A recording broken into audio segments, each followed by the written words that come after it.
Hello everyone. Today's topic is Principles of Training and Overload for Physical Education class CAIE grade 10 and 11. Syllabus is 5016.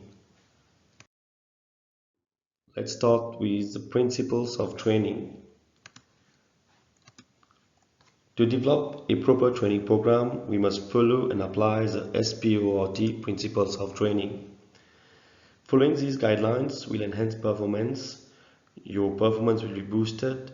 You will be able to design a successful training program with a desired outcome. So you have to follow the principles of SPORT, where the S means specificity, the P means progression, the O means overload, the R means reversibility, and the T means tedium. So these are the main principles that you need to follow for a successful training program. So I'll explain in detail. So we start with the S of SPORT, where the S means principles of specificity.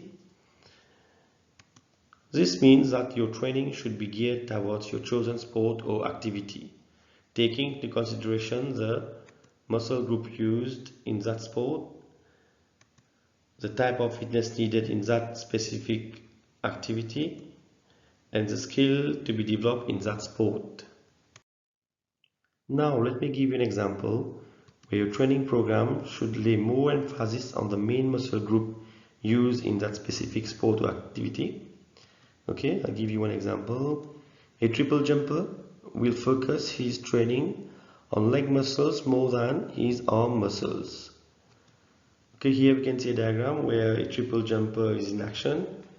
He has to generate explosive power in his leg muscles to be able to propel himself higher and further. So the triple jumper has to train the specific muscle groups. Here we can see a diagram where we can see the muscles to be developed: the gastrocnemius, the hamstring, the gluteals, and the quadriceps. These are the major muscles that he has to lay emphasis on while he is doing a training program. So his training will be more on lower leg training. Here you can see leg press. So he has to train. His training is more on these muscles.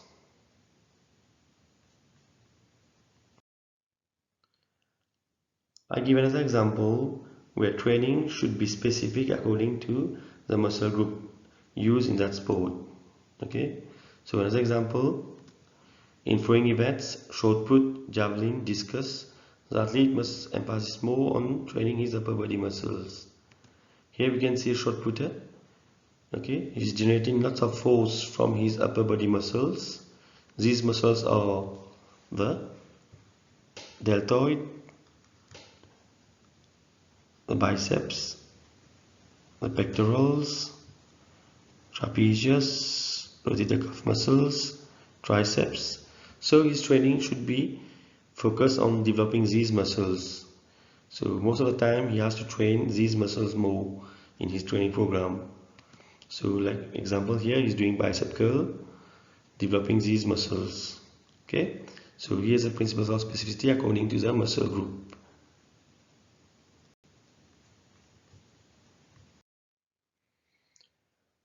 Here we continue with the principles of specificity. Okay, where training should be based on the type of fitness component needed in that specific sport. Okay, if an athlete is a marathon runner, his training program will be geared towards developing more of aerobic fitness to improve his cardiovascular endurance. Okay, here we can see Mo Farah. Okay, you can see Mo Farah doing a marathon race. Here's Mr. Mo Farah, top athlete. Okay, so his fitness is more aerobic fitness. He needs cardiovascular endurance, stamina. Okay, his training will be focused. While designing a training program, okay, you will need to lay emphasis on his aerobic fitness.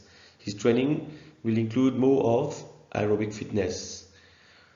On the other hand, we can see Usain Bolt. Okay, he is performing a 100-meter race. Okay, his training will be more on anaerobic fitness. Okay, because he needs more of speed and explosive power.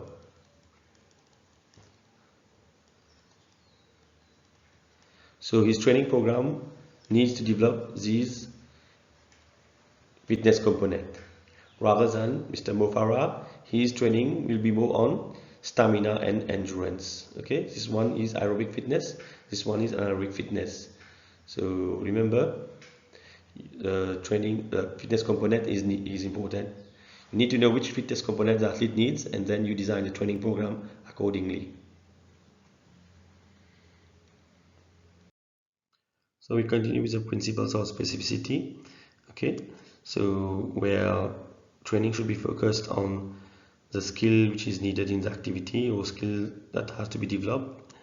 So training for a goalkeeper and outfield players will be different. For example, here we can see goalkeepers training is more on ball handling, okay, coordination, reflex, and also diving. Whereas outfield players training will be more on dribbling skills, okay, speed, shooting power. You can see dribbling, agility, balance, and shooting power. So their training will be different. So we have to take into consideration while designing a training program to lay emphasis more on the position of the players on the field.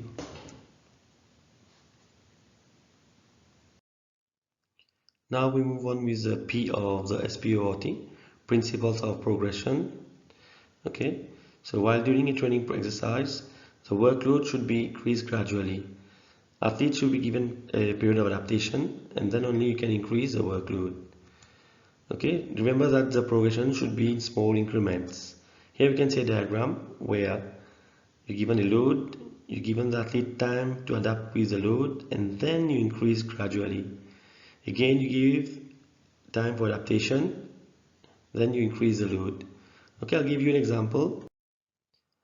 For example, for beginners, if you have set a goal to run 20 laps of a track, what you have to do, you have to start at a lower load, let's say 5 laps. Okay, you have to give them time for them to adapt.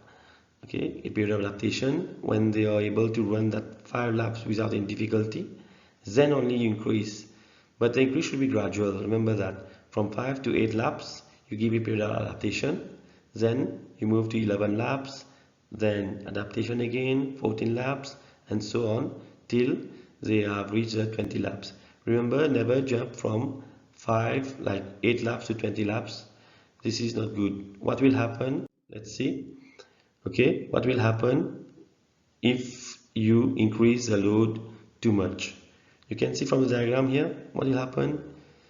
You cannot cope with others. Some will drop out, some will not be able to follow. They will get discouraged, they will lose interest, demotivated, frustrated, and also there may be risk of injury. So this will cause them to stop the training. They will not continue. So training program, they won't follow the training program. Okay, so remember, don't increase too much. Okay, the load should be given gradual. Now we come with the O of sport, where it is the principles of overload. Okay, here you have to train. You have to train harder than normal. You have to put extra demand on the body. Okay, your body automatically will adapt with time, increasing your performance. So you need to train more than needed, put extra stress on the muscles. You need to go beyond your comfort zone. This will automatically increase your fitness and performance. As we can see in the video here, the man is putting extra effort, he's giving his best. Okay, it will be very hard at the start. but with time the body will adapt with that load, and then only it can increase to further loads. So the principle of overload is done through following the... Sorry for the small interruption. We continue with the principle of overload. So how can we achieve this overloading? So this is done through the principles of FITT. We have to follow these guidelines to do the overloading. So F, where F means frequency, how often you are training. I means intensity, how hard you're training. T means time, how long you're training. T means the type of training methods you're using. So you have to do the overloading through these 4 principles. So let us see how we can do the overloading. So frequency, we train more times per week. Okay, for example, if we were doing 2 to 3 training sessions per week, we can increase to 4 to 5 training sessions. So there is an overloading. We have increased the number of times to train. Next one is intensity. How we can increase the intensity, how we can overload ourselves. So we train harder, okay, with heavier weights. If we are doing weight training, also we can increase the number of sets and repetitions. Okay, increase the number of sets and reps.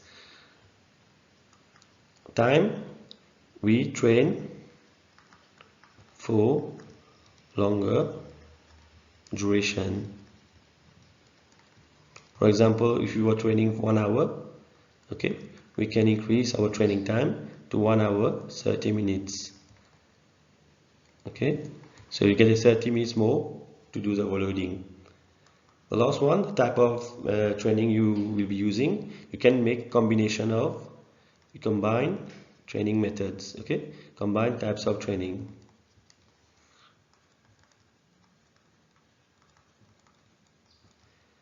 For example, you can make use of interval training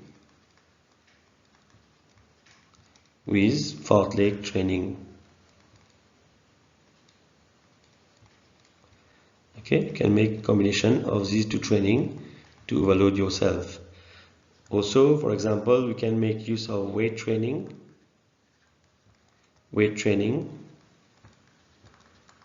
with circuit training. So combinations of training type can do overloading. So these are the principles you need to follow to overload yourself.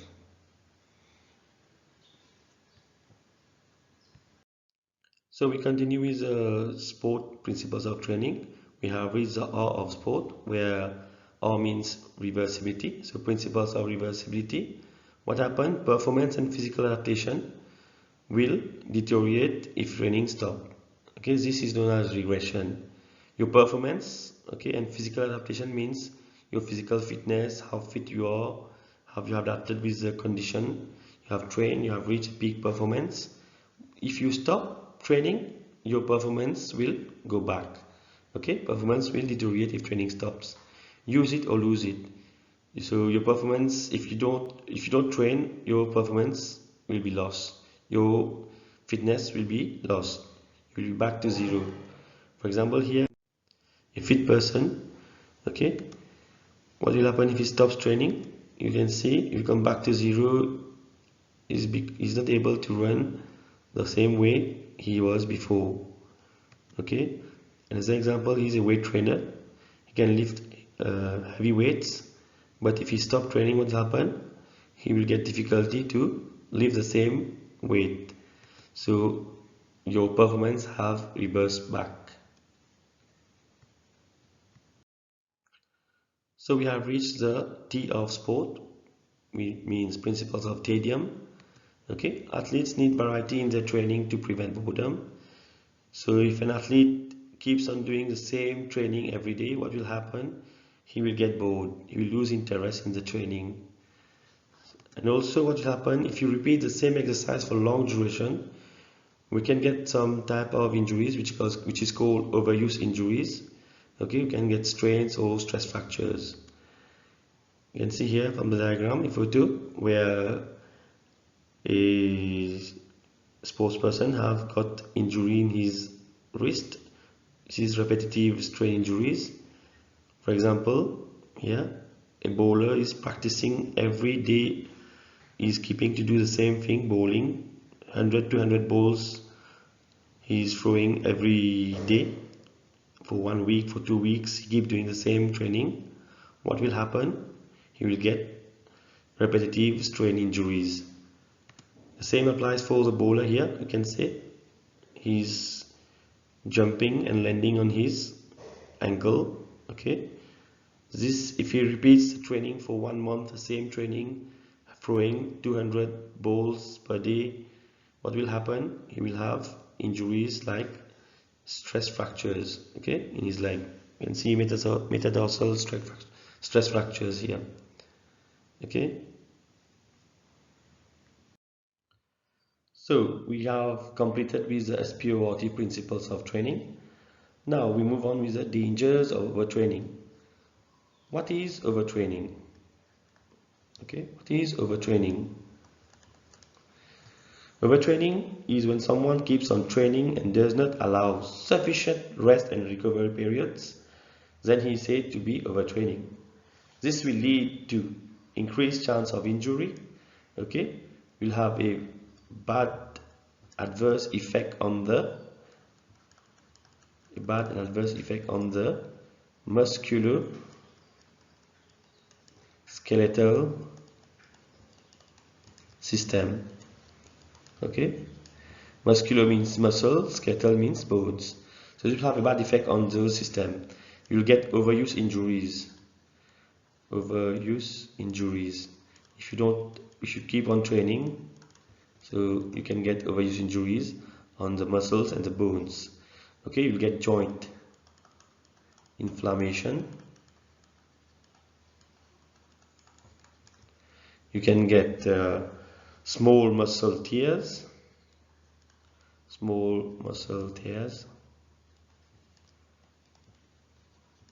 Okay, small muscle tear, and also you will get muscle soreness.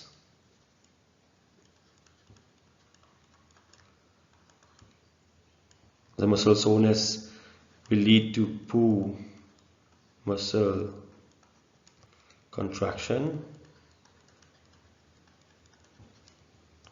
What will happen? You'll get poor muscle contraction while performing a brisk movement. You can tear bigger muscles. Okay, you can need to tear in bigger muscles, in large muscles like the hamstring. So you can increase the chance of injury. What will happen if you continue? Your performance automatically with these injuries, your performance will be lower. Okay, lower performance, poor performance. Your performance will decrease due to those poor muscle contraction, muscle soreness. So this poor performance will have a negative psychological effect. Okay, this will have a negative psychological effect on your body. So you will get anxiety and depression due to the poor performance. If the athlete keeps on training, what will happen? Despite those injuries, okay, you keep on training, you will get deeper injuries. Okay, you will aggravate the injuries. So you will be needing longer recovery time.